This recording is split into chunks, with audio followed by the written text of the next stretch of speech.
Hello everyone, welcome back to my channel. আজ হলো শুক্রবার সকালে দেখো গরম গরম 1 কাপ চা আমার আজকের ব্রেকফাস্ট নিয়ে তোমাদের সামনে হাজির হলাম। চলো আজকের দিনটা শুরু করি তোমাদের সাথেই। আর আমার ব্রেকফাস্টে রয়েছে 1 কাপ চা, সাথে অনেকগুলো বিস্কিট। তো ঘরের অন্যান্য রেগুলারের যে কাজকর্ম থাকে সেগুলো কমপ্লিট করে চলে এসেছি রান্নাঘরে। তো এই দেখো, এই সজনের ডাঁটাগুলো বাবা নিয়ে এসেছিল গ্রামের বাড়ি থেকে। আর আমার বাড়ি থেকে আগের দিন সবজি দিয়েছিল না, দেখো কুমড়ো দিয়েছিল। কুমড়োর গায়ে না দেখো এরকম একটু থুয়ো পড়ে গেছে, মানে ওই নষ্ট হয়ে যাওয়ার আগের পজিশন এটা। তো ওই অংশটুকু বাদ দিয়ে বাকিটা আমি কেটে নেব। বেগুন, লাউ সমস্ত সবজিগুলো বার করে নিয়েছি। তো আজকে কি রান্না করব চলো সবজি কেটে তোমাদের দেখাচ্ছি। দেখো বেগুন কেটে নিয়েছি, সজনের ডাঁটা, আলু, কুমড়ো, ক্যাপসিকাম, আর এদিকে বড় বড় করে কেটে নিয়েছি হচ্ছে গিয়ে লাউ। তো এই দেখো চিংড়ি মাছ, তো অনেকটাই চিংড়ি মাছ আজকে নেওয়া হয়ে গেছে। তো লাউ দেখে বুঝতেই পারছো লাউ চিংড়ি করব, কিন্তু লাউ চিংড়ির জন্য যে কুচো চিংড়ির প্রয়োজন হয় সেটা না আজকে পেলাম না। তো এখান থেকে 250 গ্রাম মতন বড় চিংড়িই নিয়ে নিলাম। এগুলো ভাবছি কেটে ছোট ছোট পিস করে নেব। এমনিতেই চিংড়ি মাছের খোলা ছাড়ালেই অনেকটা হয়ে যায়, মানে অনেক কম হয়ে যায় আর কি। দেখো খোলা কতটা হয়েছে আর মাছ কতটা। আর এখানে কিছু চিংড়ি মাছ রেখে দিয়েছি, ভাবছি পরের দিন মালাইকারি করব। তো কয়েকটা পিস তুলে রেখে দিলাম। আর এই দেখো এতগুলো খোসা হয়েছে। পৃথিবী সবার জন্য, শুধু মানুষের জন্য নয়। মানুষ পৃথিবীর শ্রেষ্ঠ জীব হিসাবে অন্যান্য জীবদের সাহায্য করা, অন্যান্য জীবদের পাশে থাকাটাই কর্তব্য। এখানে থাক, ওরা খেয়ে নেবে। একটু মাখিয়ে দিই, ভাত আছে। যারা আমার ভিডিও এই মুহূর্তে দেখছো তাদের কাছে একটাই অনুরোধ থাকবে, সামনেই আমাদের একটা দোলের উৎসব, আনন্দের উৎসব, রঙের উৎসব, কিন্তু বাড়ির আশেপাশে যেসব পশু পাখি রয়েছে তাদেরকে কোনোভাবে বিরক্ত না করেই তোমরা এই আনন্দ উৎসব পালন করো। কোনোভাবেই তাদের ওপরে কোনো রকমভাবে নির্যাতন করো না। তো চলো রান্নাঘরে চলে এসেছি, এবার আমার রান্না শুরু হবে। তো পাঁচমিশালি একটা সবজি করব, তোমাদের তো দেখালামই, সবজি কেটে নিয়েছি। আর সাথে করব লাউ চিংড়ি। তো দুটো রান্নাই মোটামুটি সকলেই জানে, হয়তো আমার থেকে আরও ভালোভাবে জানে।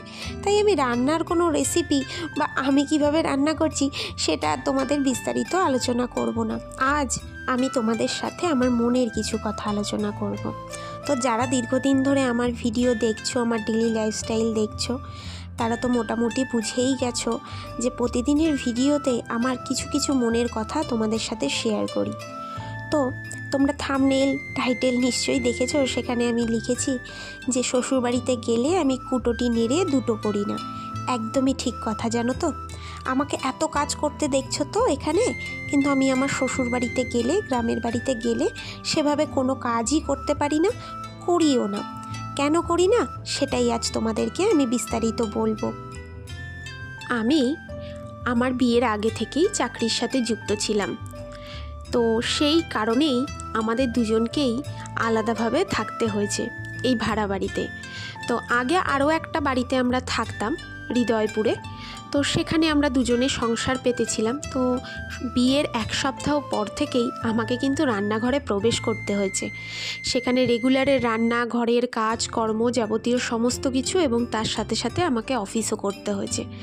তারপরে সেই চাকরিটা আমি ছেড়ে দিই, বেশ কিছুদিন বাড়িতে বসে থাকি, আবারও নতুন কাজের সাথে যুক্ত হই।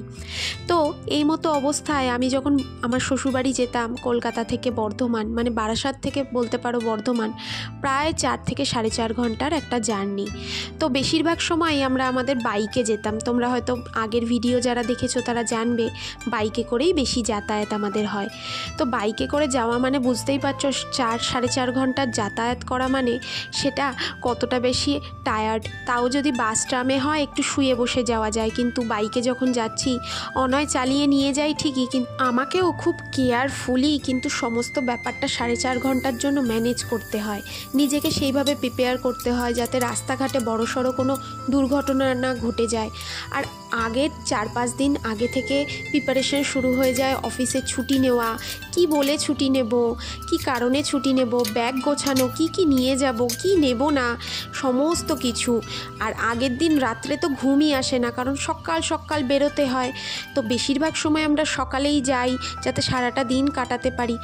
তারপর বাড়ি গিয়ে একটা না টায়ার্ডনেস কাজ করে জানো তো, তখন না শরীরটা একেবারে ছেড়ে দেয়। তবে এমনটাও নয় যে শ্বশুরবাড়িতে গিয়ে আমি কিছুই করি না, সারাদিন শুয়ে থাকি।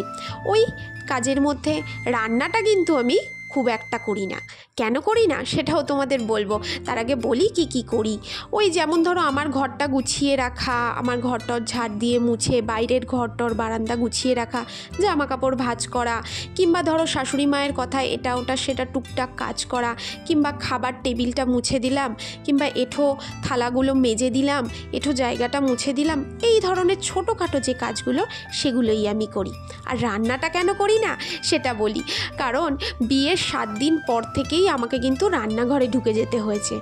তো আমার নিজের রান্না আমি আর কি বলবো বলো, কখনো কখনো খুব বেস্বাদ খেতে হয়, হয়তো বা ওর মতন বাজে রান্না আমি আগে ভাবতেই পারি না, আমি নিজেও কখনো কখনো খেতে পারি না। আবার এমন এমন ভালো সুস্বাদু রান্নাও করে ফেলি, কখনো নিজেও বুঝতে পারি না যে এতটা সুস্বাদু হলো কি করে। তাই জন্য 2 দিনের জন্য যখনই যাই শ্বশুরবাড়িতে, তখন মনে হয় যে শাশুড়ি মায়ের হাতের রান্না যাই হোক না কেন তা যেন অমৃত সমান। যারা সংসারে থাকো আর নিত্যদিনের রান্না করো, আমাকে জানিও তো একটু তোমাদেরও এরকম হয় কি না। 2 দিনের জন্য অন্য কারোর হাতের রান্না পেলে সেটা অমৃত সমান হয়ে ওঠে। আর শাশুড়ি মা আমার খারাপ রান্না করেন না, তো তার রান্না খেতে আমি খুবই ভালোবাসি। তো সেই জন্য আর রান্নাঘরে খুব একটা ঢোকা হয় না, তার হাতের রান্নাই খাই। আর সংসারটা ছেড়ে 2 দিনের জন্য ওখানে গিয়ে যখন সংসার পাতিয়ে কাজগুলো একটু একটু করে শিখে উঠি, ততক্ষণে টাইম হয়ে যায় আবার আমার নিজের সংসারে ফিরে আসার। এই দেখো আমার রান্নাবান্না তো কখন হয়েছে, খাওয়া দাওয়া সেরে অফিস করে সন্ধেও লেগে গেছে, এখন আমি সন্ধে দেওয়ার প্রস্তুতি করছি।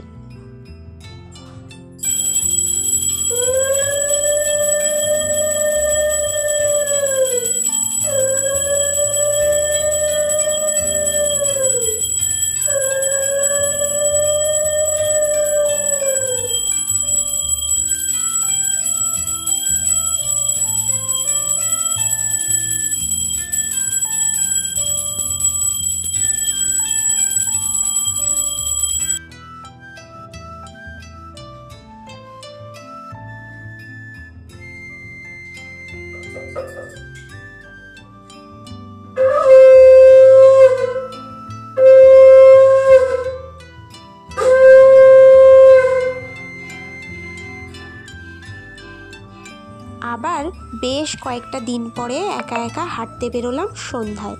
তো মাঝে বৃষ্টি থাকার কারণে বেরোইনি, আর বাবা এসেছিল যখন বাবাকে নিয়েই 2 দিন বেরোনো হয়েছিল। তো এরপর আজকে একটু রোদ উঠেছে, ভাবলাম যে ঘরের কাজ সেরে হেঁটে আসি, তারপর তো যাব পড়াতে। কিন্তু মাঝপথেই না অনয়ের সাথে দেখা, ও ফিরছিল বাড়িতে, তো একসাথে ফুচকা খেয়ে বাড়ি ফিরলাম। শুকনো ফুচকা খেয়েছি, যেহেতু বাড়িতে এসে দুধ চা খাবে। ও আমাকে বলছে যে লিকার চা নয়, তোমার হাতে দুধ চাটা এখন খুব সুন্দর হয়, তুমিই দুধ চা বানিয়ে দেবে। তো আগে আমি বলতাম যে আমার কর্তামশাইয়ের হাতের দুধ চা আমার ফেভারিট, এখন নাকি আমার হাতের চাও ওর খুব ভালো লাগে। আমার মা আমাকে বিসর্জন দিয়ে তারপরে ছোটবেলা থেকে সেই রাধা মা মানুষ করলো, কষ্ট করলো। না না অর্জুন যে হ্যাঁ বলো। তারপরে ভীম ওই কি বলে ওটা যেগুলো সেগুলো সেই কাদা থাকে ঢুকে যায় মানুষ, কুয়ো না না চোরাবালি, চোরাবালিতে কুকুরটা পড়বে আর ভীম পড়বে, যুধিষ্ঠির বাঁচাবে কুকুরটাকে, ভীম মরে যাবে ওখানে অহংকারের জন্য। আসলে কিন্তু মরবে না, ওরা তো আগে পৌঁছে যাবে, ওরা 4 জন যুধিষ্ঠিরের আগে পৌঁছে যাবে স্বর্গে। মানে যুধিষ্ঠির সশরীরে গেছে, ওরা মৃত্যুর পরে গেছে, মানে মৃত্যু হয়ে। এখানকার আলোচ্য বিষয় হচ্ছে গীতা, মহাভারত, রামায়ণ। তো এই বিষয়গুলোর ওপরে না অনয় অনেক কিছু জানে, সেই সাথে জেঠিমা অনেক কিছু জানে। তো দুজনে মিলে প্রায় এই বিষয়গুলোর ওপরে না আলোচনা করে। তো আমারও খুব আগ্রহ হয়েছে জানো তো। আমি ছোট ছোট গল্প আকারে জানি, কিন্তু বিষয়গুলোর বিস্তারিত জানি না। তো পরবর্তীকালে বই কিনে এগুলো বিস্তারিত জানবো।